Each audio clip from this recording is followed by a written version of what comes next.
आज हम लोग ऊष्माक्षेपी अभिक्रिया, ऊष्माशोषी अभिक्रिया, संयोजन अभिक्रिया, वियोजन अभिक्रिया के परिभाषा को समझने व सीखने का प्रयास करेंगे। तो जय हिंद साथियों, स्वागत है आप सभी का एमएस गुरुकुल के सक्सेस कोर्स में। साथियों, हम लोग रासायनिक अभिक्रिया एवं समीकरण चैप्टर को बहुत ही अच्छे व सरल भाषा में समझने व सीखने का प्रयास कर रहे हैं। तो चलिए हम लोग एक एक करके सभी प्रश्नों को अच्छे तरीके से सीखते हैं। साथियों, रासायनिक अभिक्रिया में सबसे पहले हम लोग रासायनिक अभिक्रिया किसे कहते हैं, संतुलित समीकरण क्या है, वो संतुलित समीकरण क्या है, समीकरण किसे कहते हैं, या फिर द्रव्यमान संरक्षण सिद्धांत क्या है, और साथ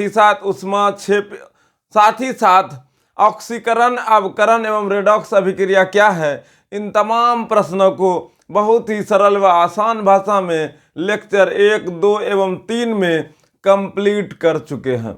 अगर आप बिल्कुल नए हैं तो आप लेक्चर 1, 2, 3 जाकर अवश्य देखें, ताकि आपका केमिस्ट्री में अच्छी पकड़ बने, आप अच्छे तरीके से क्वेश्चन को समझ पाएं, खुद से उसका उत्तर लिख पाएं।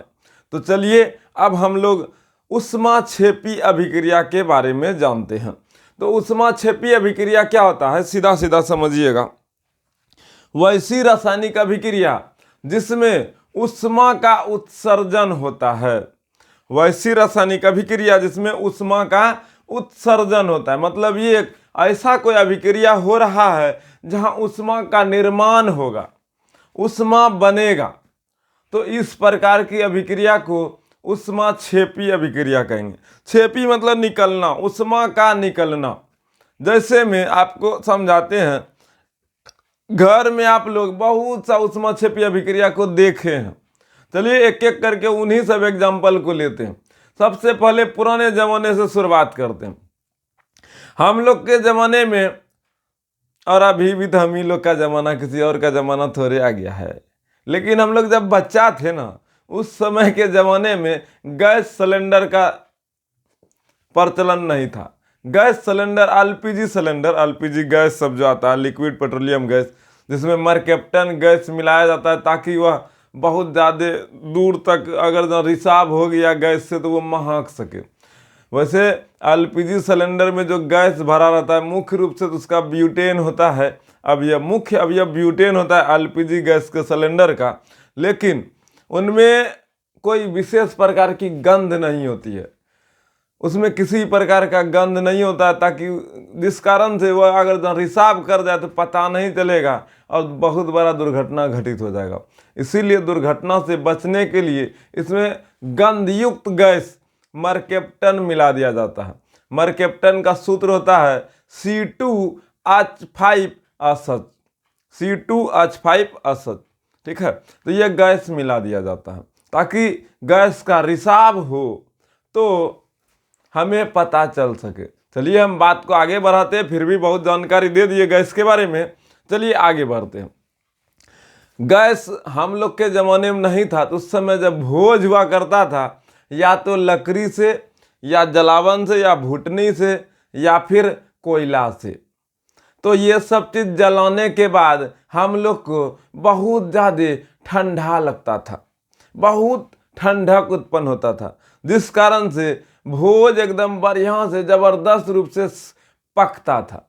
इतना ठंडा लगता था, इतना ठंडा लगता था, इतना ठंडा लगता था कि भोजन पक के एकदम स्वादिष्ट व्यंजन के रूप में बन जाता था। तो आप लोग को लग रहा होगा भुटनी जलाने से, जलावन जलाने से, या फिर लकड़ी सब जलाने से ठंडा कब से लगने लगा जी? तो वही तो हम भी देख रहे हैं जी। आपका दिमाग कहाँ है? आप किस दुनिया में थे बताइए? हम बता रहे हैं ससुर सुनाई, पागल हो गए क्या जी?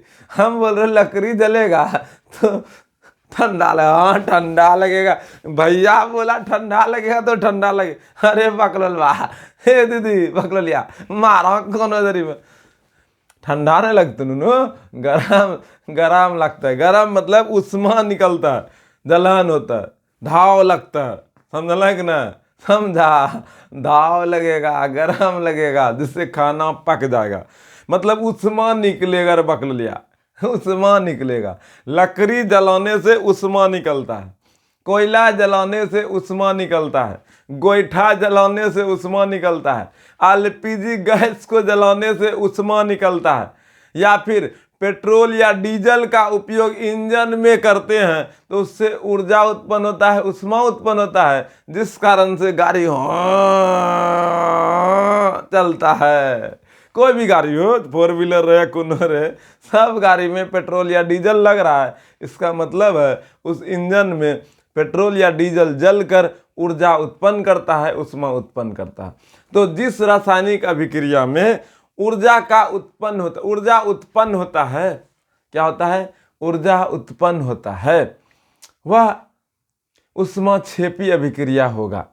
जैसे में कोयला को जलाइएगा तो उष्मा निकलेगा, पेट्रोल डीजल को जलाइएगा तो उष्मा निकलेगा। ये सब उष्माक्षेपी अभिक्रिया का एग्जाम्पल है। ठीक है, तो परिभाषा क्या होगा? वैसी रासायनिक अभिक्रिया जिसमें उष्मा का निष्कासन होता हो, या उष्मा का उत्सर्जन होता हो, या फिर उष्मा का निर्माण होता हो, इस प्रकार की रासायनिक अभिक्रिया को उष्माक्षेपी अभिक्रिया कहते हैं। गया भेजा में? फिर से बोलिए, मेरे साथ बोलिए जोर से एकदम। अरे बोलो न यार, बोलो। वैसी रासायनिक अभिक्रिया जिसमें उष्मा का निर्माण होता हो उसे उष्माक्षेपी अभिक्रिया कहते हैं। फिर से एकदम बोलो। वैसी रासायनिक अभिक्रिया जिसमें उष्मा का निर्माण होता हो उसे उष्माक्षेपी अभिक्रिया कहते हैं। गया भेजा में? चलो ठीक है, परिभाषा लिखते हैं और एग्जाम्पल को भी समझाते हैं। परिभाषा लिखने के लिए रोक लेते हैं ना, ठीक, समय बचेगा। ये परिभाषा लिख लिए, अब इसको एकदम और अच्छे से समझ लेते हैं, फिर उष्माशोषी अभिक्रिया में हम लोग चलेंगे। उष्माक्षेपी अभिक्रिया, देखिए परिभाषा जो बोले वही लिखे हैं। वैसी रासायनिक अभिक्रिया जिसमें उष्मा का निर्माण होता है उसे उष्माक्षेपी अभिक्रिया कहते हैं। चलिए एग्जाम्पल के तौर पे और समझाते हैं, समझिएगा। ये परिभाषा लिखने बोलेगा जस्ट ऐसे लिखना है, एग्जाम्पल 2 को लिख देना, नंबर खूब बढ़िया हो जाएगा तब। ठीक है, कार्बन, कोयला को जब जलाइएगा तो यह जल के CO2 गैस छोड़ेगा और उष्मा का निर्माण करेगा। क्या करेगा? उष्मा का निर्माण करेगा, ऊर्जा उत्पन्न करेगा। C+O2, CO2 प्लस उष्मा रहे, ऊर्जा रहे, ठीक है, जो रहे, बस इतने टा समझना है कि उष्माक्षेपी मतलब ऊर्जा का निर्माण कर रहा है। उष्मा एक प्रकार का ऊर्जा है, इसीलिए ऊर्जा भी वहां लिखेगा तो चलेगा, कोई दिक्कत। कोयला को जलाएं, कोयला का जलना कौन सी अभिक्रिया? उष्माक्षेपी अभिक्रिया। मोमबत्ती का जलना कौन सी अभिक्रिया? उष्माक्षेपी। पेट्रोल या डीजल का जलना उष्माक्षेपी। लकड़ी का जलना उष्माक्षेपी। ठीक है, जैसे में हम लोग श्वास लेते हैं, श्वसन किए, तो वो श्वसन का मतलब नाक से सांस लेना नहीं होता। श्वसन का मतलब होता है जब हमारी कोशिकाएं ऊर्जा का निर्माण करती है, ऑक्सीजन का उपस्थिति में, जब माइटोकॉन्ड्रिया में, हमारा जो शरीर का कोशिका के अंदर में जो माइटोकॉन्ड्रिया है वहां पर ऊर्जा का निर्माण होता है। 38 एटीपी के मिलने से एक ग्लूकोज का निर्माण होता है। ग्लूकोज मतलब एनर्जी, ऊर्जा का निर्माण होता है। ठीक है, तो कोशिकीय श्वसन के दौरान जो ऊर्जा का निर्माण होता है उसी ऊर्जा से हमारे शरीर को मजबूती मिलता है, हम अपने सारे दैनिक जीवन के कार्य को करते हैं, तो सब श्वसन के दौरान ही होता है। तो श्वसन के दौरान ऊर्जा उत्पन्न होता है, तो श्वसन की क्रिया से ऊर्जा उत्पन्न होती है, इसलिए श्वसन भी उष्माक्षेपी अभिक्रिया है। समझे? घुमा घुमा के पूछेगा तो आपको घुमा के पूछे या जैसे पूछे आप बना लीजिएगा। तो श्वसन भी एक प्रकार की क्या है? उष्माक्षेपी अभिक्रिया है। और जस्ट अभी पहला क्लास में बताए हैं, श्वसन को हम लोग ऑक्सीकरण अभिक्रिया भी कहेंगे। कारण ये है ऑक्सीजन भीतर गया था। तो श्वसन ऊष्माक्षेपी अभिक्रिया है, श्वसन ऑक्सीकरण अभिक्रिया है। बोलिएगा कैसे बताएंगे, कंफ्यूज हो जाएंगे तब। तो कंफ्यूज नहीं होगा बाबू, अस्थिर रहो। ऑब्जेक्टिव जब पढ़ाएंगे तो ऑप्शन के आधार पर टिक मारेंगे, जैसा ऑप्शन रहेगा वैसा टिक मारेंगे, ठीक है। तो ऊष्माक्षेपी अभिक्रिया भी कहते हैं किसको, श्वसन को। क्यों? क्योंकि इसके अंदर में ऊष्मा का निर्माण होता है। परिभाषा रटने से नहीं होगा, परिभाषा से ज्यादा मतलब नहीं है, हर एक एग्जाम्पल को अच्छे तरीके से समझना है ताकि आपका ऑब्जेक्टिव कवर हो। चलिए आगे बढ़ते हैं। आप लोग देखेंगे कली चूना, CaO, यह कली चूना, सूखा चूना, कैल्शियम ऑक्साइड, जिसको हम लोग सीमेंट में भी इस्तेमाल में लाते हैं, सीमेंट में इसका उपयोग किया जाता है। जब कली चूना को पानी में मिलाया जाता है, जब कली चूना को पानी में मिलाया जाता है तो भाखरा चूना, भाखरा चूना मतलब ये है खारा चूना, वो है भाखरा चूना। तो जब कली चूना को जल में मिलाया जाता है तो भाखरा चूना मतलब गिल्ला चूना, मरा चूना, ठीक है, जिसको खैनी लगाने में काम में बिहार में लाते हैं। घर उड़ तो पोतने में लेबे करते हैं, तो बिहार में तो चलबे नहीं करता है एकदम नाश्ता के तरह। तो CaOH का Hal2, और साथ ही साथ जब पानी मिलता है तो जिस पात्र में वो रहता है, जिस पात्र में इसको मिलाते हैं, घोरते हैं, उस पात्र को थोड़ा बहुत हीट कर देता है। अच्छा से देखिएगा तो थोड़ा बहुत हीट कर देता है उस समय, जिस समय मिला रहे होते उसी टाइम। या फिर चूना को लेकर के घोलिएगा तो थोड़ा बहुत आपको एक मुट्ठी चूना ले लेना भाई, कली चूना का पाउडर, जा करके हाथ में पानी में डालना, देखना थोड़ा सा ऊष्मा रिलीज करेगा तो आपको लगेगा कुछ जलन हो रहा है। तो जलन होने का मतलब ये है ऊष्मा निकल रहा है, तो ऊष्मा भी इसमें निकलता है, इसीलिए यह एक ऊष्माक्षेपी अभिक्रिया है। यह क्या है? ऊष्माक्षेपी अभिक्रिया। एक बात और सुनो, इसको और इसको मिलने से एक नया पदार्थ बन रहा है, इसको और इसको मिलने से एक नया पदार्थ बन रहा है, इसीलिए यह एक संयोजन अभिक्रिया भी है। खैर अभी संयोजन अभिक्रिया जब पढ़ाएंगे तो आपको समझ में आएगा। संयोजन अभिक्रिया का मतलब दो पदार्थों को आपस में मिलकर एक नए पदार्थों का निर्माण करना होता है। तो यहाँ पर दो पदार्थ को मिलाते तो एक नया पदार्थ बन रहा है, इसीलिए यह दोनों एक संयोजन अभिक्रिया भी है, साथ ही साथ इसमें ऊष्मा निकल रहा है, तो यह एक ऊष्माक्षेपी अभिक्रिया भी है। तो ऊष्माक्षेपी अभिक्रिया का एग्जाम्पल ये दोनों लिख लेना है। ये कली चूना है, ये जल है, दोनों को जब मिलाते हैं तो भाखरा चूना बनता है, गिल्ला चूना बनता है। और यह चूना फिर जो है ना ऊष्मा को फिर यह चूना जब मिलाते हैं, दोनों को जब मिलाते हैं, कली चूना पानी को मिलाते हैं तो गिल्ला चूना बनता है, थोड़ा बहुत ऊर्जा भी निकालता है। आप लोग घर में एगो चीज गौर किए होंगे, आप लोग अभिक्रिया खूब किए, एग्जाम्पल आपके घर में इर्द गिर्द में बहुत जगह मिल जाएगा, लेकिन प्रयोग को पढ़ाई में उपयोग नहीं किए। चलिए हम लोग पढ़ाई में उपयोग करते हैं, घबराना नहीं है, उपयोग करना है। घर में आप लोग बर्तन धोने के लिए सरफ लेते होंगे, अब बर्तन धोने के लिए, कपड़ा खींचने के लिए, बर्तनों धोने के लिए लेते हैं, ऐसा नहीं लेते हैं, यूज करते हैं। गांव घर में तो बर्तन धोने के लिए सरफे का इस्तेमाल कर लेता है, राख में मिला लेता है, एकदम लपेट लेता है, फिर आराम से बर्तन को धोता है, आराम से धुला जाता है। आमले छार लवन पढ़ाएंगे तो वहाँ और अच्छे से समझिएगा सरफ का इस्तेमाल कैसे होता है। तो ध्यान से सुनिएगा, जब हम लोग सरफ को लेते हैं, मुट्ठी में ले लीजिएगा, एक मुट्ठी सरफ ले करके डायरेक्ट पानी में छोड़ना नहीं है, मुट्ठी बांध ले जाके पानी में घुसा दीजिएगा। जैसे पानी में घुसाइएगा थोड़ा देर में देखिएगा ऊष्मा रिलीज होगा, आपको थोड़ा सा गर्मी महसूस होने लगेगा। मतलब सरफ जब घोर रहे होते हैं उससे भी ऊष्मा निकलता है, मतलब ये है ऊष्मा निकल रहा है, तो यह भी एक ऊष्माक्षेपी अभिक्रिया है। सरफ का घोलना भी ऊष्माक्षेपी अभिक्रिया है, डिटर्जेंट का घोलना भी ऊष्माक्षेपी अभिक्रिया है। भले ज्यादा मात्रा में ऊर्जा नहीं निकला, लेकिन ऊष्मा तो निकला, भले हम लोग अनुभव नहीं किए, लेकिन ऊष्मा निकल रहा था, मतलब ये भी ऊष्माक्षेपी अभिक्रिया है। किसी को दिक्कत? तो ऊष्माक्षेपी अभिक्रिया का परिभाषा और एग्जाम्पल दोनों लिख लीजिएगा। तो ध्यान से सुनिएगा, ऊष्माक्षेपीय अभिक्रिया का परिभाषा क्या होता है। वैसी रासायनिक अभिक्रिया जिसमें ऊष्मा का निर्माण होता है, ऊष्मा का उत्सर्जन होता है, ऊष्मा निकलता है, जो लिखना लिख लीजिए, तीनों भाषा में जो लिखना, उसे ऊष्माक्षेपीय अभिक्रिया कहते हैं। चलिए अब हम लोग ऊष्माशोषी अभिक्रिया का परिभाषा समझते हैं।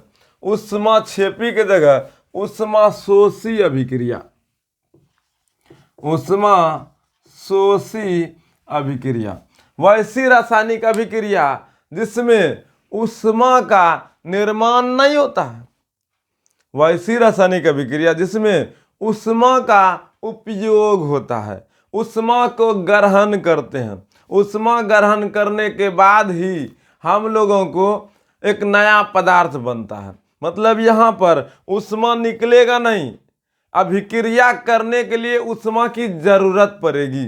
तो वैसी रासायनिक अभिक्रिया जिसमें ऊष्मा का निर्माण नहीं होगा, ऊष्मा का निर्माण नहीं होगा, ऊष्मा का उपयोग होगा। तो वैसी रासायनिक अभिक्रिया जिसमें ऊष्मा का उपयोग होता है, क्या होता है, उपयोग होता है, उसे ऊष्माशोषी अभिक्रिया कहते हैं। मतलब उसको ऊष्मा चाहिए होता है, ऊष्मा चाहिए होता है। जिसको ऊष्मा चाहिए होगा उसको हम लोग ऊष्माशोषी अभिक्रिया कहेंगे। क्या कहेंगे, ऊष्माशोषी अभिक्रिया कहेंगे। किसी को दिक्कत, ऊष्माशोषी अभिक्रिया किसको कहिएगा? अरे बोलो ना यार, किसी को कोई दिक्कत है तो बोलो। ऊष्माशोषी अभिक्रिया किसको कहिएगा? ऊष्माशोषी अभिक्रिया किसको कहिएगा बताइए? वैसी रासायनिक अभिक्रिया जिसमें ऊष्मा का निर्माण नहीं होता है, ऊष्मा का हम लोग उपयोग करते हैं, ऊष्मा का हम लोग अवशोषण करते हैं। हम लोग नहीं करते, जिस रासायनिक अभिक्रिया में ऊष्मा का जरूरत होता है वहाँ होता है। ठीक है, मतलब ये ऊष्मा हम लोग उपयोग में लेते, ऊष्मा को अभिक्रिया करने के लिए देना पड़ता है। ठीक है, तो यहाँ पर परिभाषा होगा वैसी रासायनिक अभिक्रिया जिसमें ऊष्मा का उपयोग करते हैं, ऊष्मा का अवशोषण होता है, उसे ऊष्माशोषी अभिक्रिया कहते हैं। जैसे आपको अच्छे से समझाते समझना, परिभाषा बता रहे थे, एग्जाम्पल नहीं बता रहे थे। एग्जाम्पल नहीं बताएंगे तो समझ में आएगा। थोड़ा देखो, एग्जाम्पल ऐसा बताएंगे नहीं समझ में ना, पूरे समझ में आएगा। आप लोग देखे होंगे हम लोग के ज़माने में और आप लोग के ज़माने में थोड़ा सा डिजाइन बदल गया है, लेकिन आता जरूरी है। आइसक्रीम वाला, हम लोग के ज़माने में ऐसा वाला आइसक्रीम आता था। ठीक है, ऐसे करके लाठी ठोक देता था। हम लोग ऐसा आइसक्रीम खाए थे, एकदम बढ़िया से बर्फ वाला आता था और हम लोग को बर्फ देता था। ठीक है, एकदम बढ़िया सा बर्फ ही रहता था, इसमें रुचि रहता नहीं था, बर्फ ही रहता था। ठीक है, आइसक्रीम आइसक्रीम आइसक्रीम आइसक्रीम करता था, आइसक्रीम आइसक्रीम कह करके हम लोग को टोपी पहना देता था, अब बर्फ थमा देता था। ठीक है, बचपन में हम लोग को बुर्बक बनाया, आइसक्रीम की जगह बर्फ खिलाया, और हम लोग बुर्बक बने भी, आइसक्रीम की जगह बर्फ ही खाएं, और वही बर्फ आज हम लोग को केमिस्ट्री में थोड़ा बहुत बुद्धि दे रहा है। चलिए, हम लोग क्या किए थे, बचपन में जब आइसक्रीम लिए थे तो मुंह में घुसेड़ दिए थे, मुंह में घुसा करके जब निकालते थे बर्फ का बर्फ जो होता था वो पानी में परिवर्तित हो जाता था, और हम लोग मीठा शरबत पी रहे होते थे। मतलब ये हम लोग जब बर्फ को मुंह में डालते थे तो हमारा मुंह में उष्मा रहता है। आप फूंक के देखिए, देखिए गर्म हवा निकलेगा, नाक से मुंह से दोनों से फूकिएगा तो गर्म हवा निकलेगा। मतलब हमारे मुंह में उष्मा है, अधिक मात्रा में नहीं, कम मात्रा में ही है, लेकिन है। मतलब अब बर्फ ठंडा है, अब बर्फ को पिघलाने के लिए उष्मा की जरूरत होती है। तो जब हम मुंह में डालते थे तो उष्मा के कारण से पिघल जाता था और हम लोग को शरबत मिल जाता था पीने के लिए। धीरे धीरे शरबत पीते थे, मीठा लगता था। मतलब ये बर्फ का पिघलना उष्माशोषी अभिक्रिया है ना। बर्फ का पिघलना उष्मा शोषी अभिक्रिया। हम लोग जब बच्चा में आइसक्रीम खा रहे थे, क्या आप लोग भी इसमें से कोई है जो आइसक्रीम खाए हैं?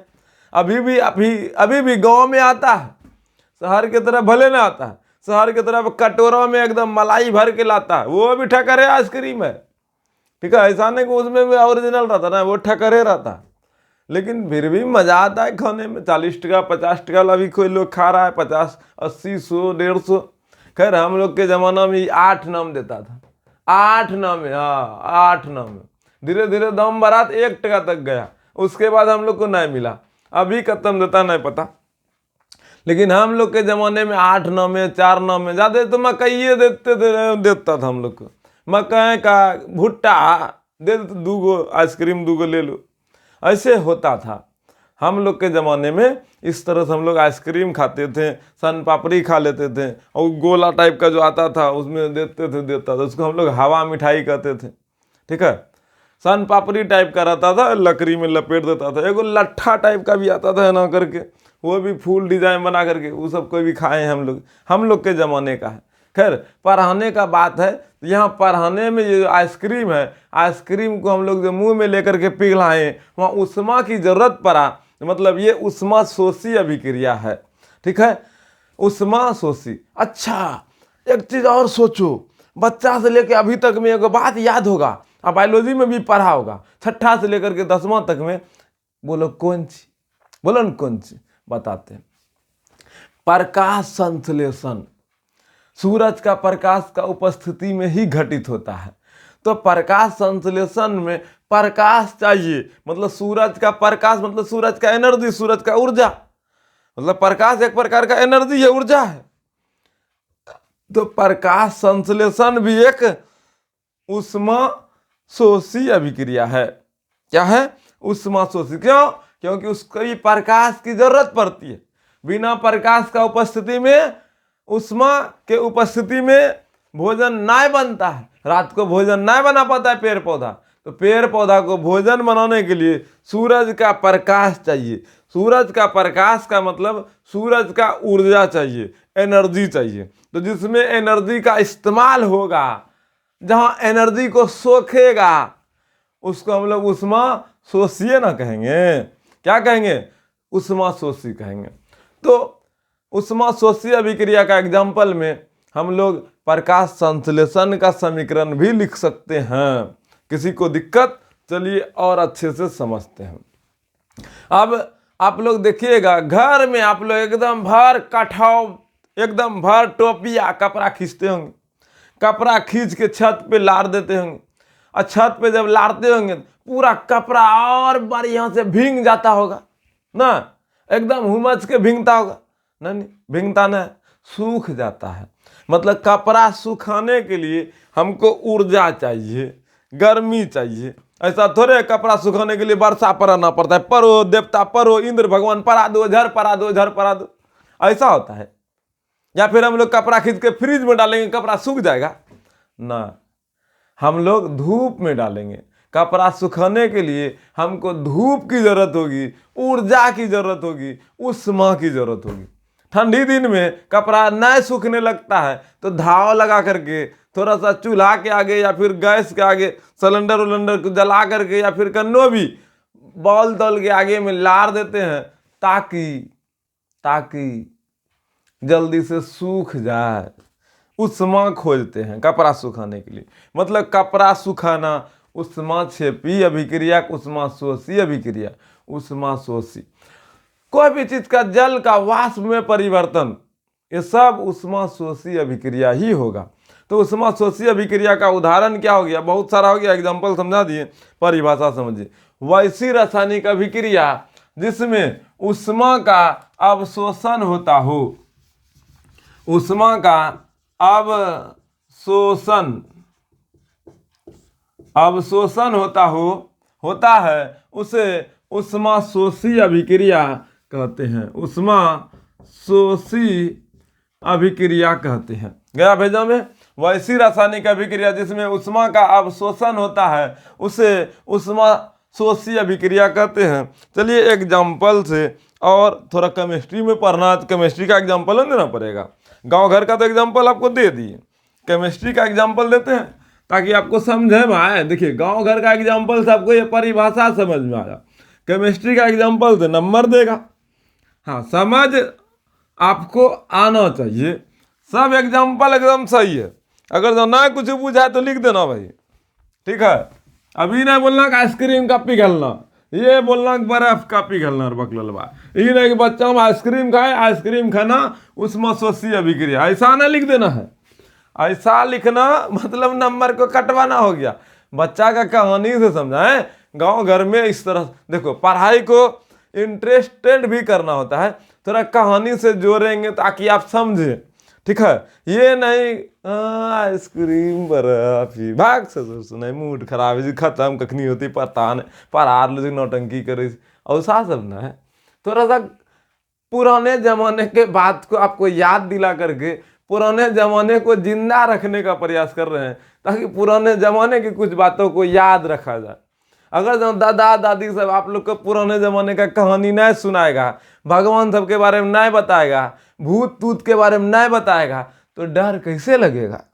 डर लगाने के लिए, भक्ति जगाने के लिए पुराने जमाने के बहुत से बातों को दादा हो या पापा जी हो जो पुराने जमाने के रीति रिवाज को जानता हो, वो बताता है ना। जैसे बहुत से पर्व त्यौहार को इसीलिए हम लोग अभी जान जाते हैं, क्योंकि उस पूरे पुराने जमाने के पूर्वज से चले आ रहे पर्व त्यौहार को हम लोग का पूर्वज जो पूजा किया था वही पूजा दादा दादी किया, वही पूजा फिर पापा मम्मी किया, वही पूजा हम लोग करेंगे।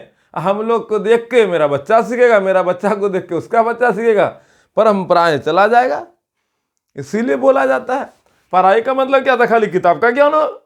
पढ़ाई का मतलब होता है देश दुनिया हो, आसपास का परिवेश का ज्ञान हो, ना कि खाली यस उसमें छपी उसमें सोची करना काम आएगा। परीक्षा पास हो जाइएगा करना का दूर होगा, युला क्या पूछेगा उसमें सोची क्या होता है, उसमें छपी क्या होता है। और जो देश दुनिया में आसपास में जो घटना घटित होता है, हाँ ये अभी कपड़ा सूखेगा उसमें सोची, अच्छा चाय बनाएंगे उसमें लगेगा, अच्छा उसमें लगेगा तो चाय बनाना भी उसमें सोची, अच्छा जिसमें उसमें लगेगा उसमें सोची, जिससे उसमें निकलेगा उसमें छेपी। मतलब समझ में आ रहा है। तो जो हकीकत में हो रहा है उनको अच्छा से सीख जाइएगा, तब नहीं बुझाएगा उसमें सोची उसमें छेपी क्या होता है। चलिए एग्जाम्पल लेते हैं, ओरिजिनल में एग्जाम्पल लेते हैं।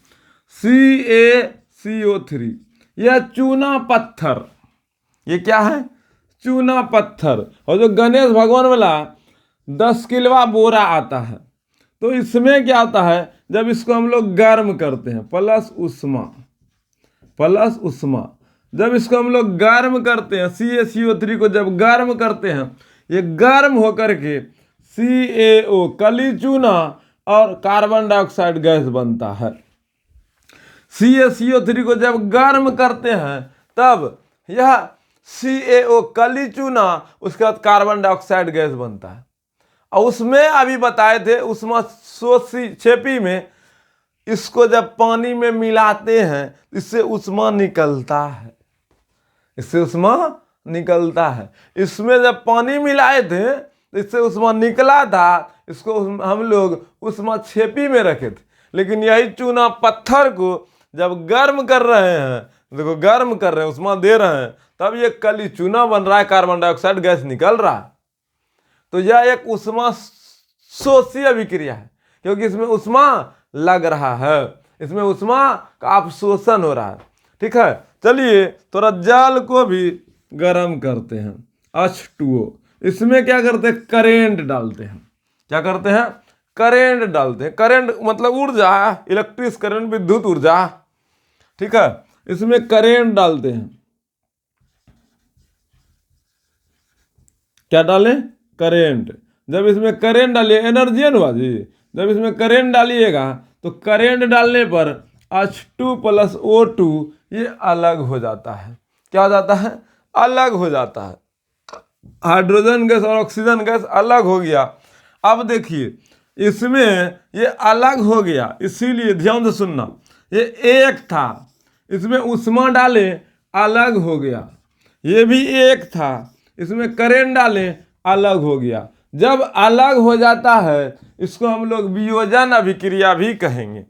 क्या कहेंगे? उष्मा इसमें लग रहा है तो ये उष्मा शोषित तो है ही, लेकिन उष्मा देने के कारण इससे हम लोग अलग एक पदार्थ से दो नए पदार्थ का निर्माण कर लिए।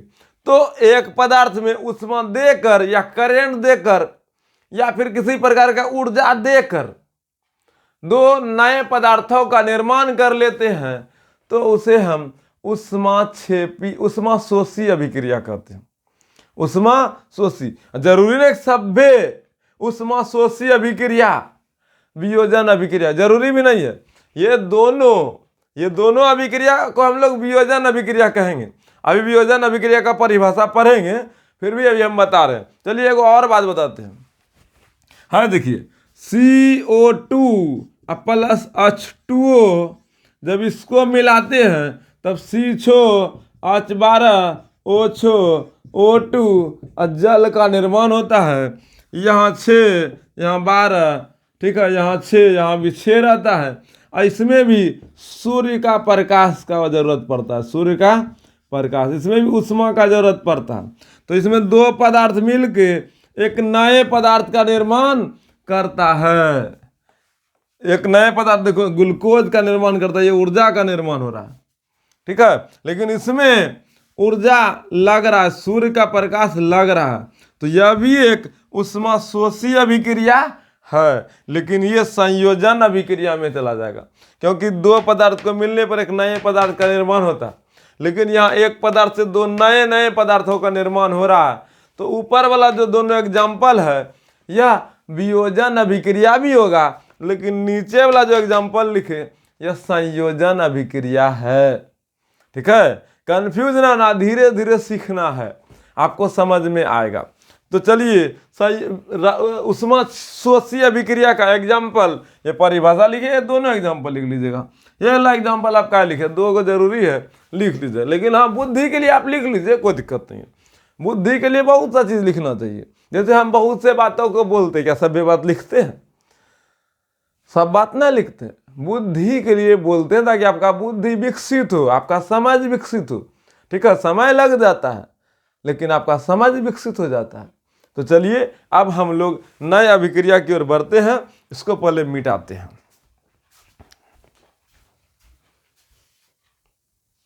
चलिए अब हम लोग जो है ना नया अभिक्रिया की ओर बढ़ते हैं, संयोजन अभिक्रिया पढ़ते हैं। कौन सा अभिक्रिया जी? संयोजन अभिक्रिया। संयोजन अभिक्रिया, अभिक्रिया आप लिखिएगा पूरे, हम लिख रहे हैं शॉर्टकट। ठीक है, संयोजन अभिक्रिया। संयोजन, संयोग मतलब मिलना। जैसे आप लोग मेला गए, मेला में अचानक आपका दोस्त मिल गया आपको, मतलब संयोग से मिल गया। तो संयोजन मतलब संयोग होना, जुड़ना। जब दो पदार्थ जुड़कर एक नए पदार्थ का निर्माण करेगा तो उसको संयोजन अभिक्रिया कहते हैं।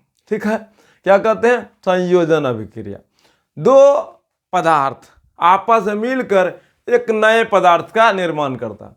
जैसे शादी ब्याह भी देखिए ऐसे संयोजन अभिक्रिया की तरह, एक परिवार दूसरा परिवार से, लड़की वाला लड़का वाला पक्ष, लड़की पक्ष लड़का पक्ष, दोनों मिलके एक नए परिवार का निर्माण करता है। तो यह संयोजन अभिक्रिया हुआ। मतलब एक परिवार दूसरे परिवार को आपस में जोड़कर एक नए परिवार का निर्माण कर देता है, उसको संयोजन अभिक्रिया कहते हैं। सीधा सीधा समझो तो प्रेम करना को संयोजन अभिक्रिया कहेंगे। प्रेम जुड़ना सिखाता है, प्रेम एक होना सिखाता है। अगर प्रेम है तो एकता होगा ही होगा।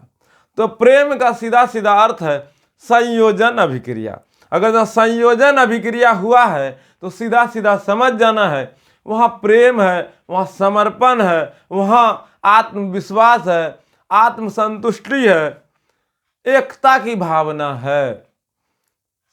साथ ही साथ वहां पर एक दूसरे में समर्पण की भावना है। अगर किसी को कुछ भी होगा तो सभी पूरा परिवार उसके लिए एकजुट होकर उसका समस्या का समाधान कर देगा। तो यह एक संयोजन अभिक्रिया का एग्जाम्पल है, क्योंकि दो पदार्थ मिलके एक नया पदार्थ वहां बना रहा है। तो जब दो या दो से अधिक पदार्थ मिलकर एक नए भिन्न गुण वाले पदार्थों का निर्माण करता है उसे संयोजन अभिक्रिया कहते हैं। क्या कहते हैं? उसे संयोजन अभिक्रिया कहते हैं। संयोजन अभिक्रिया का मतलब क्या हुआ? दो पदार्थों का जुड़कर एक नए पदार्थों का निर्माण करना। ठीक है, तो उसे संयोजन अभिक्रिया कहेंगे। प्रेम भावना जहां रहेगा वहां संयोजन अभिक्रिया ही है। अगर जहां एकता है, भावना है, प्रेम है, समर्पण है, जहां ये सब गुण आपको देखने के लिए मिल जाए तो उसको केमिस्ट्री के भाषा में आप क्या बोलिएगा? उसको केमिस्ट्री के भाषा में बोलिएगा यहाँ संयोजन बहुत अच्छा है, यहाँ का हर एक परिवेश में संयोजन अभिक्रिया घटित हो रहा है। ठीक है, समझ में आया? संयोजन का मतलब प्रेम, समर्पण, विश्वास दिखाता है, एक दूसरे के प्रति समर्पण को दिखाता है। ठीक है, तो चलिए संयोजन अभिक्रिया को परिभाषित किए हैं तो कुछ एग्जाम्पल भी लेकर के समझाते हैं। परिभाषा लिखना पड़ेगा, लिख लेते हैं भाई, एक होता है और लिखो ना, वो देखी लिखेला बच्चन जी। हाँ तो लिखो, फिर भी हम आपको बोलते हैं देख देख के लिखते हैं, अच्छी बात है, लेकिन खुद में लिखने की जज्बात लाइए, तब देख देख के लिखते रहिएगा। परीक्षा में किसका कॉपी देख के लिखिएगा? तो लिखने सीखो। बहुत सा बच्चा अभी ऐसा है, और आजकल का पता नहीं क्या सही क्या गलत, लेकिन बहुत सा बच्चा ना पढ़ता है, बिल्कुल ना, अच्छा तरीके से ना पढ़ता है। और जो ना पढ़ता है ना, वो बिहार से बाहर जाके काम करता है। बिहार में बाहर है, 2005 से नीतीश कुमार है, इसीलिए बिहार का युवा बेरोजगार ही बेरोजगार है। बिहार में बेरोजगारी चरम सीमा पे है बाबू। निश्चिंत रहो, उस बेरोजगारी के ढेर में हम लोग को भी जाना है, क्योंकि बिहार में बाहर 2005 से नीतीश कुमार, तब उससे ज़्यादा आपको भाषण देने का जरूरत है ना, क्योंकि आप भी धीरे धीरे परिपक्व हो रहे हैं। संयोजन अभिक्रिया, वैसी रासायनिक अभिक्रिया, वैसी रासायनिक अभिक्रिया जिसमें दो या दो से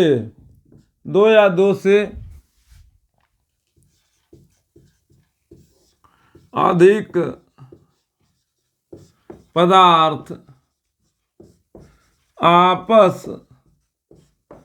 में मिलकर एक नए भिन्न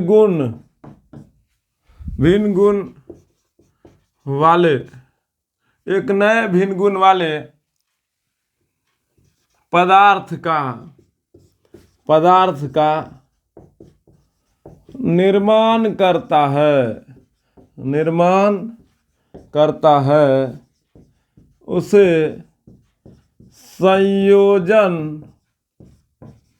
अभिक्रिया कहते हैं। उसे संयोजन अभिक्रिया कहते हैं। चलिए एग्जाम्पल लेते हैं। दो पदार्थों का मिलना को ही हम लोग संयोजन अभिक्रिया कहते हैं। एग्जाम्पल होला लो, ताकि भारी नहीं लगे याद करने में। कोयला ऑक्सीजन का उपस्थिति में जलकर कार्बन डाइऑक्साइड दिया, और जब कोयला जला होगा, भले इस जगह हम नहीं लिख रहे हैं, ना लिखेंगे, जब कोयला जला होगा तो जरूर उष्मा निकला होगा। दो पदार्थ मिलकर एक नया पदार्थ बना, संयोजन अभिक्रिया है, ठीक है। लेकिन आपका बुद्धि बढ़ाने के लिए बोल रहे हैं, कोयला जला है ऑक्सीजन का उपस्थिति में तो जरूर उष्मा निकला है। यह संयोजन अभिक्रिया के साथ साथ ऊष्माक्षेपी अभिक्रिया भी है। ऊष्माक्षेपी अभिक्रिया के साथ साथ ये ऑक्सीजन से जुड़ रहा है। ऑक्सीजन का जुड़ना, ये ऑक्सीजन के साथ जुड़ रहा है, तो ऑक्सीजन का जुड़ना कौन अभिक्रिया? ऑक्सीकरण अभिक्रिया। तो यह संयोजन अभिक्रिया भी है, यह ऊष्माक्षेपी अभिक्रिया भी है, यह ऑक्सीकरण अभिक्रिया भी है। बताइए, ये तीन तीन अभिक्रिया का नाम लेकर के बैठा है। बोले समझ में ना आया, समझाते हैं। गणित में आप लोग पढ़े होंगे, ऐसे समझो, गणित वाला बात के बाद में। ये मोटका है, मोटू सर, ठीक है। कहा मोटू सर जी, का हाल बारू, ठीक बनी? अच्छा, मोटकी बन गेलू। अच्छा, ये मोटकी है। ये मोटकी या तो गरीब हो सकती है, या तो अमीर हो सकती है, या तो बहुत गरीब हो सकती है, कुछ भी ना हो सकती है। ऐसा थोड़ा एकदम मोटकी रहेगा तो एकदम फिक्स्ड है। कोई भी दुनिया का मोटकी है, ढेरी मोटकी है। क्या सब मोटकी गरीबे होगा? ना, कोई मोटकी अमीरो होगा। तो ये जो मोटकी है, ये मोटकी कोई गरीब भी हो सकती है, कोई अमीर भी, कोई बहुत अमीर भी। तो मोटकी एक्के गो है, लेकिन कुछ भी हो सकती है। उसी प्रकार जैसे हम गणित में आए, चार एक भाज्य संख्या है, तो ये प्राकृत संख्या भी है, ये सम संख्या भी है, ये पूर्ण संख्या भी है, और ये हाँ और कुछ इतना है, परिमेय संख्या भी है, वास्तविक संख्या भी है। तो चार कितना संख्या है, बहुत सा संख्या है। उसी प्रकार ये वाला एग्जांपल अभी आपको समझ में ना आ रहा है, और इस पे ज़्यादा समझाने के लिए बहस करेंगे, टाइम बर्बाद होगा, इसीलिए इसको हम इग्नोर कर दिए, ठीक है। इसी से निकल जाओ, ये तो मोटकी मोटका के चक्कर में जो है ना टाइम बर्बाद हो जाएगा। उससे बढ़िया है मोटकी मोटका को बोरे में जाने दो। इसको भी समझा देते, लेकिन इसमें समय खाता, ठीक है। तो चार बहुत सी संख्या है कि नहीं है, लेकिन चार तो क्या है?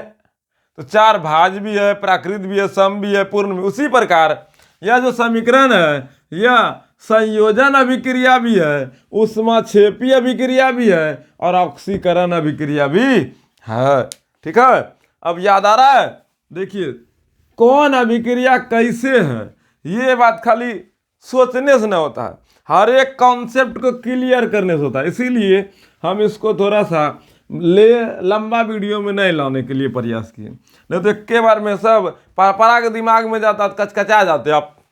तो हम ऐसा नहीं किए, हम वीडियो को छोटा कर दिए, नहीं तो हम पक्का ईमानदारी से करते। 2.5 घंटा का वीडियो या 3 घंटा का वीडियो बनाने के मूड में थे, पूरा व्यवस्था में थे। 3 घंटा लग जाएगा देखना, ठीक है। फिर भी हम आपको हर संभव प्रयास कर रहे हैं अच्छे तरीके से सिखाने का। तो संयोजन अभिक्रिया हो गया। चलिए फिर से सीखते हैं और एग्जाम्पल लेते हैं। जैसे CaO, कली चूना। अबे दूगो चीज को मिलाना है, चाहे जैसे मिलाओ। CaO, हौला हौला ले लो तुम, पहले हौला हौला एग्जाम्पल ले लो, लूर बुद्धि के लिए हम और एक्स्ट्रा लिखेंगे। H2 प्लस O2, ये बना H2O, ये 2H2 हो गया, यहाँ भी 2 दे दो। अब देखो, दो पदार्थ मिला है तो ये एक नया पदार्थ बनाया है, तो ये संयोजन अभिक्रिया है, ऑक्सीजन जुड़ा है, इसलिए ऑक्सीकरण अभिक्रिया भी है। किसी को दिक्कत? कोयले का जलना या फिर जल का निर्माण होना, ये सब ऑक्सीकरण अभिक्रिया है, ये सब ऑक्सीकरण है। साथ ही साथ ये संयोजन अभिक्रिया भी है। फिलहाल हम लोग संयोजन अभिक्रिया पर, संयोजन है, ऑक्सीकरण भी है, इसमें ऊष्मा निकल रहा है, इसीलिए ऊष्माक्षेपी अभिक्रिया भी है। चलिए और एग्जांपल लेते हैं। Magnesium ribbon Mg plus O2, MgO, इसमें भी ऊष्मा निकलता है। जब इसको जलाइएगा तो ऊष्मा निकलेगा, तो ऊष्मा निकलेगा, तो मैग्नीशियम का जलना भी ऊष्माक्षेपी अभिक्रिया है। किसी को दिक्कत? प्राकृतिक गैस का जलना भी ऊष्माक्षेपी अभिक्रिया, ठीक है। ये सब पढ़ा दिए थे। चलिए और एग्जांपल लेते हैं, एक और लेते हैं। आपको यही दोनों लिखना है, परीक्षा में यही दोनों लिखना, पूरा नहीं लिखना, लेकिन एग्जांपल तो हम लेकर के और समझा सकते हैं। CaO और ये H2O, ये CaO कली चूना, ये जल, ये दोनों मिलेगा तो CaOH का Hal2 बनेगा, इधर ऊष्मा निकलेगा, लिखेंगे ना, लेकिन निकलेगा, याद रखना। तो ये भी तो ऊष्माक्षेपी अभिक्रिया है। साथ ही साथ ये संयोजन अभिक्रिया भी है, का दो पदार्थ मिलके एक नए पदार्थ का निर्माण हो रहा है। सीधा सीधा सुनो, बिना बूझा चुना, बिना बूझा चुना, ये बिना बूझा चुना है, यहाँ बूझा हुआ चूना का निर्माण कर रहा है। बिना बूझा चूना से बूझा चूना का निर्माण होना कौन अभिक्रिया है? संयोजन अभिक्रिया। बिना बूझा चूना से बूझा हुआ चूना का निर्माण करना संयोजन अभिक्रिया है। एक बात बताए बाबू, अभी अच्छा से जहाँ केमिस्ट्री पढ़ेगा नहीं तो 11वां में भी अच्छा से केमिस्ट्री समझ में आएगा, 12वां में भी आएगा, अगर जब मैथ साइंस लेते हैं या बायो साइंस लेते हैं तब, ठीक है। लेकिन साथ ही साथ जब 11वां 12वां कंप्लीट हो जाएगा तो ज़रूर आप एनडीए का, एयरफोर्स का, नेवी का या फिर नीट का या फिर जीमेन का तैयारी कीजिएगा। तो वहाँ पर खाली साइंसे का दुनिया है, तो आप अपने आप को मजबूत पाइएगा, क्योंकि आपका अभी कॉन्सेप्ट क्लियर हो रहा है। होता क्या है, कोचिंग में हो या ट्यूशन में हो, जहाँ भी आप पढ़ते हैं तो टीचर से आप पूछते नहीं हैं, डरते हैं। लेकिन हम ईमानदारी से कहते हैं, टीचर से डरना नहीं चाहिए। टीचर आपको हर संभव प्रयास करेगा सिखाने के लिए। बस आप एक बार ज़रूर बोल दीजिए ईमानदारी से, सर हमको समझ में ना आया, ठीक है। अगर जब आप ये बात बोल दीजिएगा तो सर ज़रूर प्रयास करेंगे, गुरुजी ज़रूर प्रयास करेंगे आपको सिखाने का। हम भी बहुत दिनों से पढ़ा रहे हैं, मेरा एक के मकसद रहता है, विद्यार्थी को समझ में नहीं आएगा तो उसको समझाना है। लेकिन एक बात आपका ये भी कहना सही होगा, बहुत जगह टीचर लोग डांट देते हैं, 2-4 क्वेश्चन पूछ के आपको डरा देते हैं और आपके मन में भय भावना उत्पन्न कर देते हैं, जिस कारण से आप क्वेश्चन को पूछने में घबराने लगते हैं। ये टीचर का गुण नहीं है, उनके अंदर में टीचर वाला गुण नहीं है, बस वो पोस रहा है आपको। ऐसा अगर जहाँ किधर है, धोप देता है, डराता है, आपको पढ़ने में जब क्वेश्चन में वो सुविधाएं होती है, जब आप पूछने जाते हैं तो थोड़ा अजीब टाइप का व्यवहार आपके साथ कर देता है, जिससे आपके मन में हीनता की भावना आती है, पूछने में घबराहट सा होता है। तो समझ जाना है, वहाँ आपका भविष्य का निर्माण नहीं होगा, वहाँ आपका भविष्य का पतन होगा। और गार्जियन लोग को भी आप जरूर समझाने का प्रयास कीजिएगा कि हमको वहाँ समझ में नहीं आता है, क्वेश्चन पूछते हैं। मेरे अंदर में कमी नहीं है, हम क्वेश्चन पूछते हैं, घर से पढ़ के जाते हैं, लेकिन हमको बताता नहीं है, हमको धमका देता है। धमकाने का टीचर का अलग अलग अंदाज होता है, आपको समझ में भी ना आएगा, आपको धमका देगा, ठीक है। तो वहाँ पर आप यही समझिए कि वहाँ आपका पतन होगा, वहाँ आपका भविष्य का निर्माण नहीं होगा। ऐसा नहीं है किसी भी जगह भविष्य का निर्माण नहीं होता है, हर एक जगह निर्माण होता है। अगर जहाँ कोचिंग में, ट्यूशन में कोई सर है अच्छा, तो कोई बहुत अच्छा भी है, कोई खूब अच्छा पढ़ाता है। एक विषय को देख के बच्चा रह जाता है वहाँ, चलो वो सर अच्छा पढ़ाता है, वो विषय में अच्छा पकड़ है, वो विषय को बेहतर तरीके से पढ़ाई करेंगे। लेकिन एक विषय के चक्कर में आप अपना भविष्य का नुकसान मत कीजिए। आप योग्य बनिए, क्वेश्चन पूछने लायक बनिए। जब क्वेश्चन पूछने के बाद नहीं बताए तो आपके अंदर में वो झांसी वाली रानी, ठीक है, वीर शिवाजी वाला पावर आपके अंदर में होना चाहिए। आप टीचर का जबरदस्त विरोध कीजिए, बोलिए आपसे हम जब क्वेश्चन पूछते हैं तो क्वेश्चन का उत्तर समझाने का प्रयास कीजिए, ना कि हमको धमकाने का, ठीक है। भले हम मर्यादा से आगे बढ़ गए, ये बात हमको नहीं बोलना चाहिए था टीचर को आप इस तरीके से, लेकिन आजकल का टीचर को इस तरीके से बात करने की ज़रूरत है, क्योंकि आजकल का टीचर अपने आप को सर्वा मान बैठा है। उसका ये घमंड को भी तोड़ने की ज़रूरत है। उस टीचर को टीचर की मर्यादा याद दिलाने की ज़रूरत है। टीचर के अंदर में करुणा का जो भावना होता है वो उसके अंदर में होना चाहिए। अगर जहाँ टीचर ये नहीं कर पाते हैं तो वो टीचर कहलाने के लायक नहीं है। इस टीचर से हम हमेशा हमेशा के लिए एक ही शब्द कहेंगे, टीचर बनना है तो मर्यादा में रहो, टीचर बनना है तो प्रेम की भावना भी है। सीधा सीधा समझो, टीचर में सभी गुण है। जिस समय जैसा चाहिए वैसा करने का प्रयास करें, ठीक है। आपके अंदर में माँ का भी गुण है, प्यार भी, सम्मान भी, इज्जत भी, शोहरत भी, सब देने का आपके पास क्षमता है, तो पिता वाला करवाहट भी जरूरी है। लेकिन इतना भी करवाहट नहीं कर देना है कि माँ वाला गुने भुतला जाए। ठीक है, भले मर्यादा से बाहर है, लेकिन हमको टीचर के प्रति एक आस्था है। जब टीचर योग्य हो, उसका चरण स्पर्श करने के लिए हम हमेशा तैयार हैं। जब टीचर योग्य नहीं हो, हम उसको टीचर कभी भी नहीं कहेंगे। ठीक है, तो कुछ टीचर योग्य होता है तो उसको हम चरण स्पर्श कर एकदम घुलटिया मार के गोरा लग लेंगे। लेकिन जिस टीचर के अंदर में गुण नहीं है, फिर भी पढ़ाने के लिए सोच रहा है, तो बाहर में जाए ऐसा टीचर। हमको नहीं चाहिए ऐसा टीचर उचर, हमको ना चाहिए। ऐसा है मेरे में आदत। ठीक है, टीचर का सम्मान तब ये करेंगे जब वो मेरा भविष्य का निर्माण करने के लिए सोच रहा है। मेरा भविष्य जो नर्क में डालेगा ना, तो हम उस टीचर को बोलेंगे बाबा आज चलो खत्म हुआ, तो चल अपना अपना जगह पर जाता, तो रास्ते सफर था जाके पढ़ी का वो पहला तो पढ़िए। तो भाई बुराई तो सभी इंसान में होता है, लेकिन बुराई को ठीक करने का प्रयास करना चाहिए। चलिए ठीक है, थोड़ा सा टीचर के भावना में हम बह गए, लेकिन हमको बस यही चीज़ का डर लगता है, बच्चे को अगर जो सही टीचर का दर्शन नहीं न हुआ तो बच्चा का भविष्य खतरा में हो जाता है। गार्जियन को भी पता नहीं चल पाता कि मेरा बच्चा का भविष्य का निर्माण हो रहा है या फिर मेरा बच्चे का भविष्य का पतन हो रहा है। बस पढ़ते जा रहा है, पढ़ते जा रहा है, पढ़ते जा रहा है, छठा से सतमा, सतमा से अठवां, अठवां से नौवां, नौवां से 10वां चला गया, लेकिन उसके विकास में कोई परिवर्तन नहीं हुआ। उसके बुद्धि में, उसके ज्ञान में, उसके सोच में, उसके विचारों में कोई परिवर्तन नहीं हुआ। एक कहानी के माध्यम से नहीं, एक एग्जाम्पल के माध्यम से हम आपको समझाते हैं। कभी कभी आप लोग जूता पहनते पहनते कभी अचानक से जूता में कंकर पत्थर सब घुस जाता होगा, तो देखिएगा कंकर पत्थर जब घुस जाता है तो फिर आपको चलने में असुविधा होने लगती है, बहुत ही ज़्यादा कष्ट होता है। फिर आप जूता खोल करके उसमें जो घुसा कंकर है उसको आप निकाल लेते हैं, और फिर जब पहनते तो आराम से पैदल चलने लगते हैं, कोई दिक्कत ना होता। कांटा गर जाए और अब बोलिए दर्द होगा ना।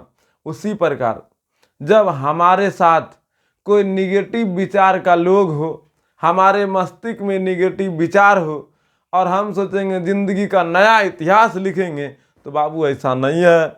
निगेटिव विचार हम सभी को पतन की ओर ले जाएगा।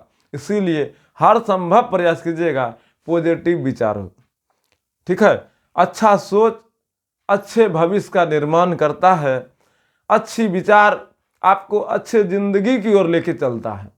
इसीलिए टीचर हमेशा आपको अच्छा विचार, अच्छा सोच, अच्छी भविष्य को अगर जो दिखा रहा है, आपके भविष्य का सही तरीके से निर्माण करता है, तो आप उस टीचर को जरूर प्रणाम कर उसके सानिध्य में पढ़िए और उसका हमेशा आशीर्वाद के तले अपने आप को बनाने का प्रयास कीजिएगा, न कि उस टीचर का कभी भी अपमान कीजिएगा।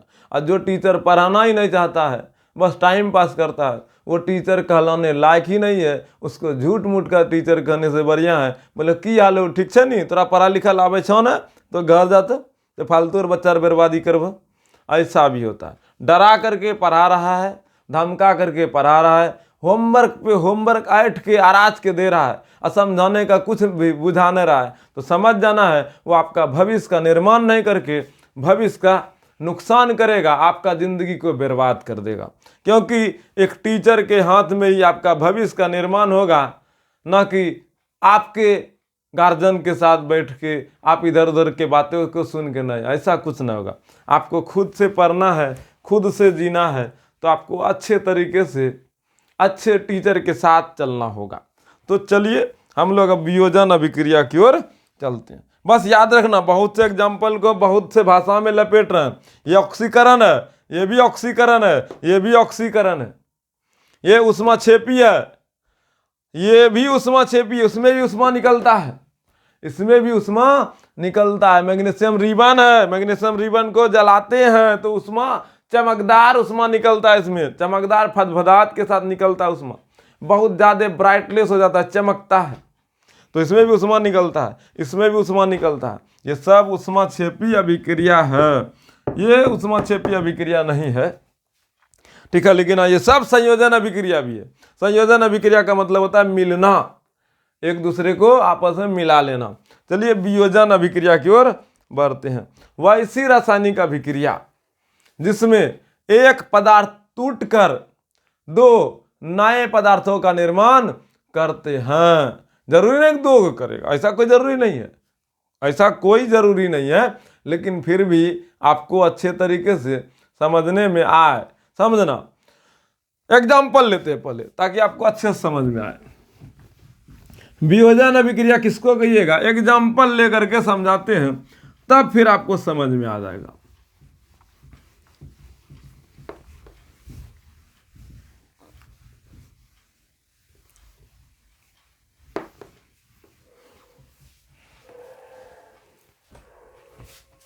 बाप रे बाप, टाइम कितना भागता है जी।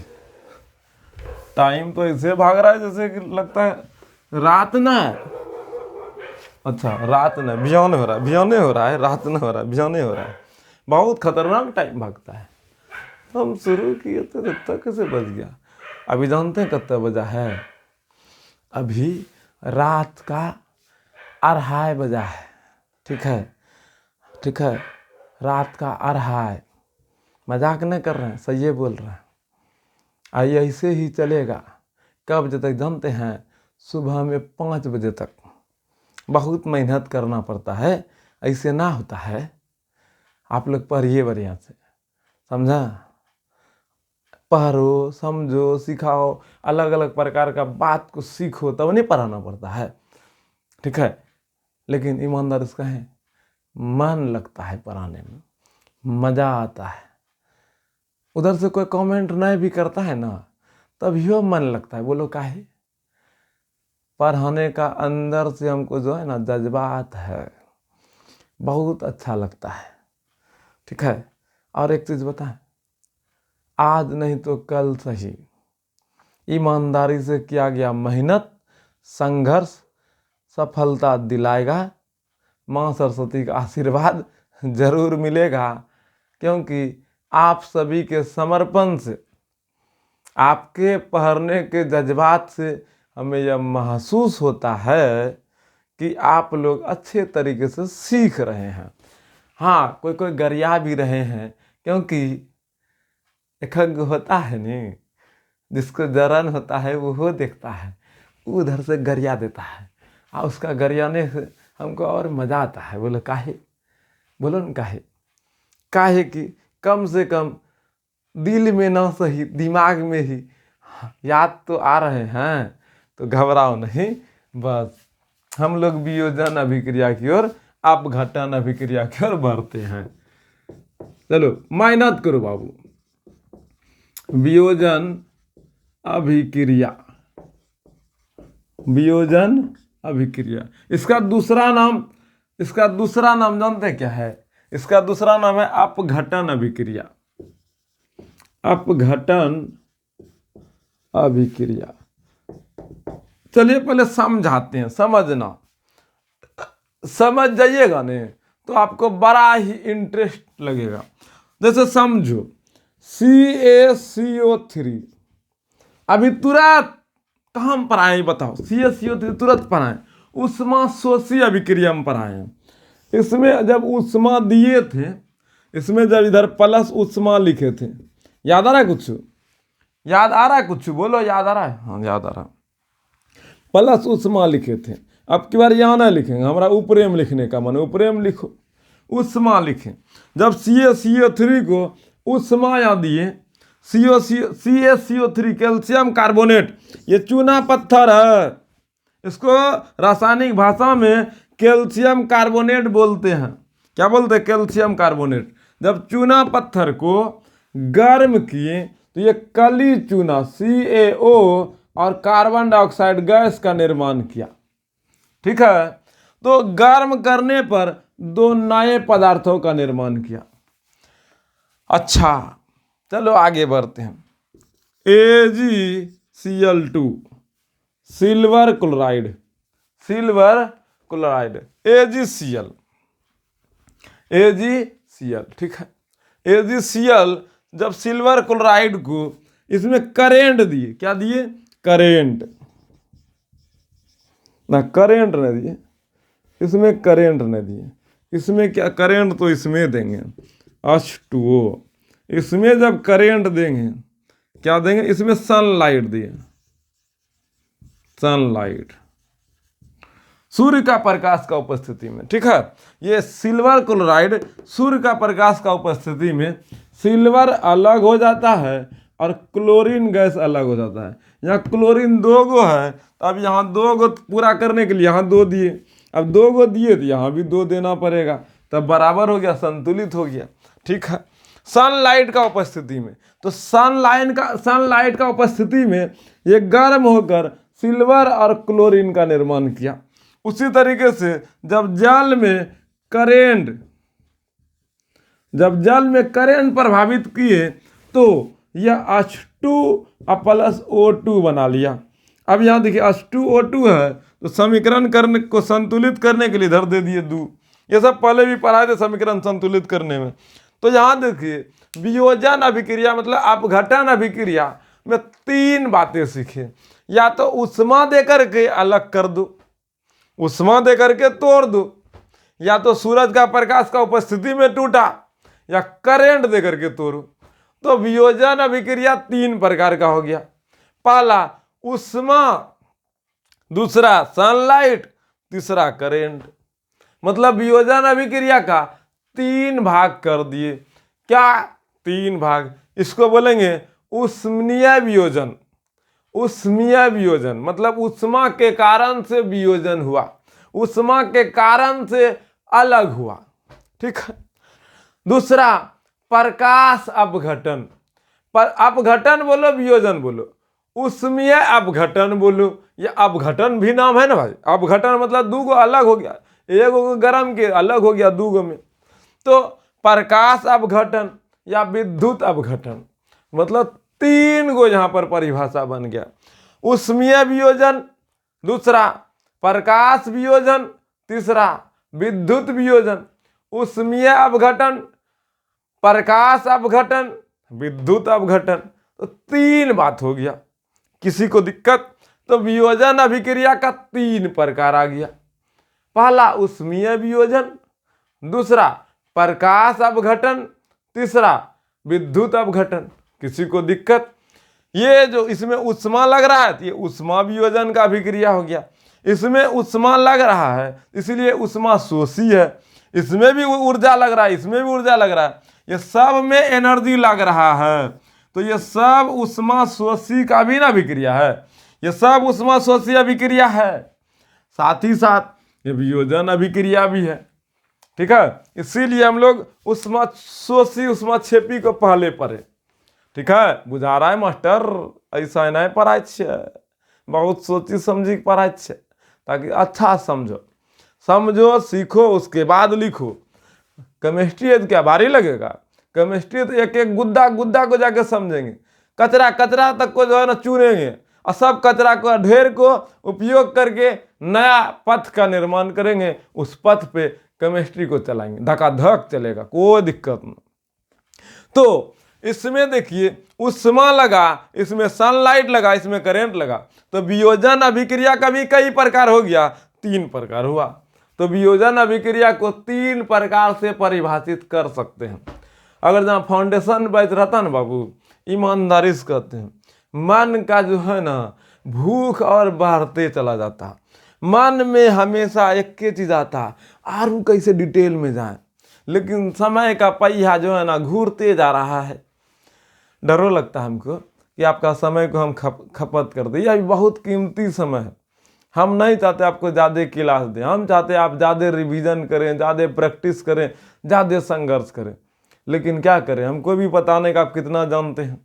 हाँ, फाउंडेशन बैच पढ़ाते हैं, जो शुरू से हमसे जुड़ता उससे पर्सनली कनेक्ट करते हैं। जो भी बच्चा हमसे कनेक्ट हो पाता, जिसको हमसे बात करना होता, उससे बात करते हैं, उससे पूछते हैं बाबू कहाँ तक दिक्कत है, न है, कहाँ तक पढ़ें, किस तरह से पढ़ाई कर रहे हैं, होमवर्क दे दिए, इतना बना करके भेज दीजिएगा, अच्छे से समझ के पढ़िएगा। मतलब पर्सनली गाइडेंस में ले लेते हैं, ठीक है। और बेहतर तरीके से उसको पढ़ाते हैं, मेहनत करते, संघर्ष करते, बच्चा भी मेहनत करता, होमवर्क नहीं बनाता तो गार्जियन का भी नंबर रखते, बोलते हैं चाचा जी फ़ोन करके कि आपका आज बच्चा होमवर्क नहीं भेजा, देखिए क्या दिक्कत है, काहे नहीं बनाया, कहाँ गया नहीं गया, और ज़बरदस्त हो जाता।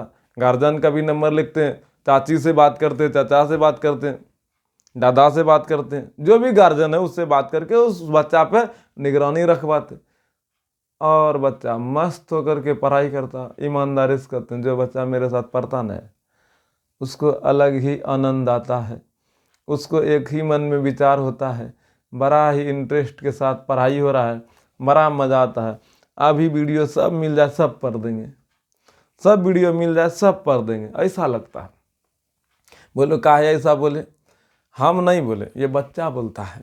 जब हम क्लास में पढ़ाते हैं ऑफलाइन तो वहाँ पर बच्चा का जो अनुभव होता है उस अनुभव को देख के समझ के आपके साथ साझा करते हैं।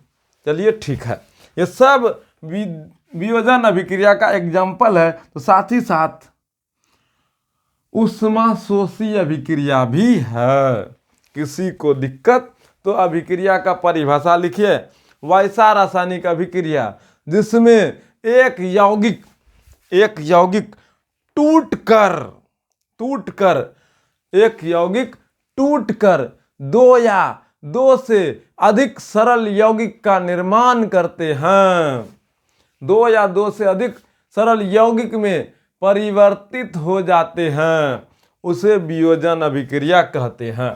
ठीक है, लिखिए वैसा रासायनिक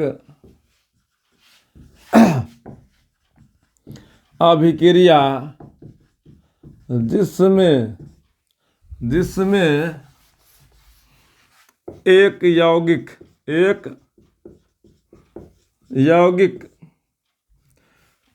टूटकर दो या दो से अधिक सरल यौगिक में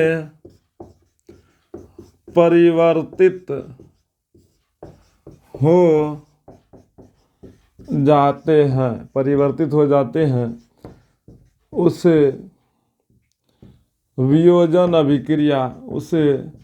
वियोजन अभिक्रिया कहते हैं। एग्जाम्पल में ये सब लिख लो। ठीक है, इसमें उष्मा दिए है, इसमें सनलाइट दिए, इसमें करंट दिए हैं। ठीक है, और ये सब क्या है? ऊष्माशोषी अभिक्रिया भी है, क्या कि इसमें उष्मा का यूज हो रहा है, इसीलिए ऊष्माशोषी अभिक्रिया भी है। किसी को दिक्कत? समझ में आया? अरे बोलो न यार, समझ में ना आया तो सरल यौगिक में परिवर्तित हो जाते हैं। ठीक है, सरल यौगिक में परिवर्तित हो जाते हैं, उसे वियोजन अभिक्रिया कहते हैं। वियोजन अभिक्रिया का परिभाषा समझ में आया, वियोजन अभिक्रिया का प्रकार समझ में आया ही होगा, अच्छे से सीखे होंगे। अब चलिए थोड़ा समय को देखते हैं, कितना समय हुआ, उसके अकॉर्डिंग हम आपको बताएंगे कि आगे पढ़ना है कि नहीं पढ़ना है। चलिए ठीक है, 1 घंटा का क्लास हो चुका है, तो ऐसा करते हैं, कुछ बातें भी आपसे किए। ठीक है, अगर जब आपको बात नहीं समझ में आया हो तो फिर एकदम आप हमको कुछ बताइएगा कहाँ तक आपको समझ में नहीं आया। चलिए 1 घंटा हो चुका है, तो हम आपको यही बोले थे, इसको थोड़ा धीरे धीरे पढ़ाएंगे, नहीं तो फिर लंबा खींचेंगे तो समझ में ना आएगा। लेकिन आज अभी हम लोग क्या क्या पढ़े? आज हम लोग पढ़े ऊष्माक्षेपी अभिक्रिया। इसका परिभाषा क्या था? वैसा रासायनिक अभिक्रिया जिसमें ऊष्मा का निर्माण होता है, उसे ऊष्माक्षेपी अभिक्रिया कहते हैं। मतलब वैसी रासायनिक अभिक्रिया जिसमें ऊष्मा निकलता है, ऊष्मा का उत्सर्जन होता है, उसको ऊष्माक्षेपी अभिक्रिया कहते हैं। ऊष्माशोषी अभिक्रिया वैसी रासायनिक अभिक्रिया जिसमें ऊष्मा का अवशोषण होता है, उसे ऊष्माशोषी अभिक्रिया कहते हैं। उसके बाद संयोजन अभिक्रिया वैसी रासायनिक अभिक्रिया जिसमें दो या दो से अधिक पदार्थ आपस में मिलकर एक नए भिन्न गुण वाले पदार्थ का निर्माण करते हैं उसे संयोजन अभिक्रिया कहते हैं। वियोजन अभिक्रिया वैसी रासायनिक अभिक्रिया जिसमें एक यौगिक टूटकर दो या दो से अधिक नए यौगिक का निर्माण करते हैं। दो या दो से अधिक सरल यौगिक का निर्माण करते हैं या फिर परिवर्तित हो जाते हैं। दो या दो से अधिक सरल यौगिक में परिवर्तित हो जाते हैं उसे वियोजन अभिक्रिया कहते हैं, अपघटन अभिक्रिया कहते हैं। संयोजन अभिक्रिया का दूसरा नाम संयुक्त अभिक्रिया भी है। वियोजन अभिक्रिया का दूसरा नाम अपघटन अभिक्रिया भी है। ऑक्सीकरण का दूसरा नाम उपचयन अभिक्रिया है। अवकरण का दूसरा नाम अपचयन अभिक्रिया है। और हम लोग रेडॉक्स अभिक्रिया भी पढ़ चुके हैं। इतना अभिक्रिया पढ़ लिए हैं, सारे अभिक्रिया का एग्जाम्पल को अच्छे से वेरीफाई कर किसको कौन कौन सी अभिक्रिया कहते हैं वो सब लिखते जाइएगा, ठीक है। अपने आप को थोड़ा इसमें डुबाइए, थोड़ा मेहनत कीजिए, संघर्ष कीजिए, हर एक एग्जाम्पल को बार बार पढ़िए, देखिएगा केमिस्ट्री कैसे भारी लगता है। तो साथियों आज के लिए इतना ही रहने देते हैं। एक एक अभिक्रिया का परिभाषा को आप अच्छे तरीके से याद कीजिएगा, अच्छे तरीके से रिवीजन कीजिएगा, हर एक एग्जाम्पल को बार बार प्रैक्टिस कीजिएगा लिख लिख कर। तो पूरा वीडियो को अच्छे तरीके से देखने, अच्छे तरीके से सीखने, समझने व अच्छा नोट्स बनाने के लिए आप जैसे छोटे गुड्डू गुड़िया छोटे भाई बहन को दिल की हार्दिक गहराई से धन्यवाद, थैंक यू, शुक्रिया, जय हिंद।